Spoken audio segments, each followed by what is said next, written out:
দীর্ঘ ৩৬ বছর পরে আমাদের ছাত্রদের প্রাণের দাবি রাকসু নির্বাচন অনুষ্ঠিত হতে যাচ্ছে। তা আমরা ছাত্রদল আমরা চাই যে এই দীর্ঘদিন পরে যে রাকসু নির্বাচনটি হতে যাচ্ছে এটি যেন একদম স্বচ্ছ, নিরপেক্ষ এবং প্রশ্নহীনভাবে অনুষ্ঠিত হয়, যার কারণে আমাদের কিছু অসঙ্গতি হওয়ার আমাদের আশঙ্কা করছি। তাই আমরা নির্বাচন কমিশনকে আমরা ৬ দফা দাবি আজকে জানিয়েছি, যাতে তারা নির্বাচনটি স্বচ্ছভাবে পরিচালিত করতে সক্ষম হয়। আমাদের প্রথম দাবি ছিল ভোট প্রক্রিয়া স্বচ্ছতার ক্ষেত্রে, স্বচ্ছতার স্বার্থে যেন স্বচ্ছ ব্যালট বাক্স ব্যবহার করা হয়। ব্যালট বাক্স, অস্বচ্ছ ব্যালট বাক্স বা সিন্দুক টাইপের যে বাক্স, সেটি নিয়ে কিন্তু অধিকাংশ প্যানেলের অধিকাংশ প্রার্থীর এটি নিয়ে অভিযোগ রয়েছে, যার কারণে এটি যদি হয় অস্বচ্ছ ব্যালট বাক্স থাকলে কিন্তু বেশিরভাগ প্রার্থী বেজার। আমরা চাই না কেউ বেজার হবে, সবাই খুশি মনে রাকসু নির্বাচন ফলাফল যেন গ্রহণ করে। আর দ্বিতীয় আমাদের যেই দাবিটি সেটি হচ্ছে ভুয়া এবং জাল ভোটার শনাক্তের ক্ষেত্রে ছবি সহ ভোটার তালিকা যেন প্রণয়ন করা হয়।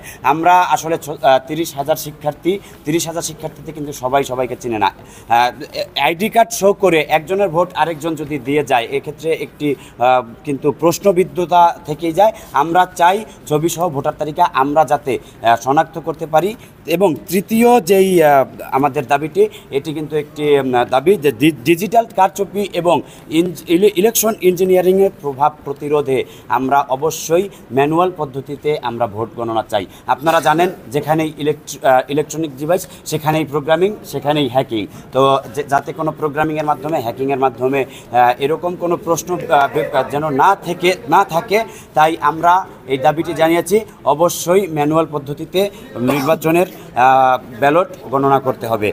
চতুর্থ দাবি, এটি আপনারা জানেন যে ভোট কেন্দ্রের আশেপাশে আইডি কার্ডধারী এবং প্রশাসন কর্তৃক পাস কার্ডধারী অন্য কেউ যেন ভোট কেন্দ্রের ১০০ গজের দূরত্বের ভিতরে কোনো রোভার স্কাউট, কোনো শিক্ষক, কোনো শিক্ষার্থী, ভোটার তারা যেন প্রবেশ করতে না পারে, এটি নিশ্চিত করতে হবে। এবং ভোট কেন্দ্রের যেখানে গোপন বুথ, যেখানে ভোট দিবেন ভোটাররা, সেটি ব্যতীত অন্য যে কোনো জায়গায় যেন আমাদের সংবাদকর্মীরা, মিডিয়া কর্মীরা অবাধে যাতায়াত করতে পারে।